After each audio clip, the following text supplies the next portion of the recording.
What? Yun. Kailan pala? Oy, huwag kang tumakbo.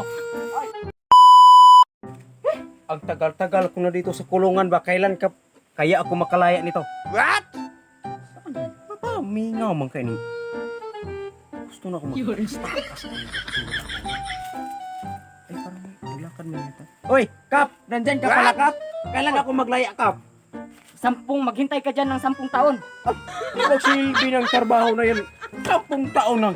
Hindi ko man yun ninakaw yung kalabaw, Kap. Bakit man ng 10 taon hindi talaga yung magsilbi ang trabaho mo, Kap? Dapat kasi, Kap, hindi mo na ako kinulong kasi wala man akong kasalanan dito. What? Oy, Kap, saan ka magpunta, Kap? Bakit naglakad-lakad ka pa? Labasin mo naman ako dito, Kap. Di magsilbi ang ikulong mo ko ng pinatuna ko man lang yung kabaw. What? Parang nagdaan na bata. Parang may nagdaan na bata ba? Ay, Dong! What? Ito man! May utos ako sa'yo. Ano yun kaya? Ay, magpunta ka dito. May utos ako sa'yo. Bibigyan kita ng pira. May pira man ako What? dito. May kuhan ako, 10 piso. Oh, 10 piso lagi. May, ano? May nilagay ako dun sa landan dun. Yun. Ayun mo yung remote dun.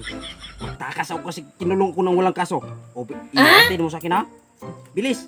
Okay, magtakas ako kasi wala pa si Kapitan. Bago lang nagdaan. Di magsilbing ikulong kulang kasalanan. Sige, magpunta ka ron. Ako. Talaga ito magsilbi. Ikulong walang kasalanan. Magtakas talaga ako ah. Masakal talaga kita, Kap. Pati yung kasama ko. Hindi magsilbi ang nagpatuna lang ka ng kalabaw. Doon na pala yung sabi. Dong, magbilis ka. Baka magbalik na si Kapitan. Magtakbo ka. Bilis. Akin na yung magic remote, be. Hindi magsilbi yung magkulong-kulong sa akin ng walang kasalanan. Ay, hindi magsilbi ang trabaho mo, Kap, kasi magkulong ka sa akin lang kasalanan. Habuang magkama. Nagtulong ka man sa akin, pero nilagay mo sa puro. Hindi magsilbi ang trabaho.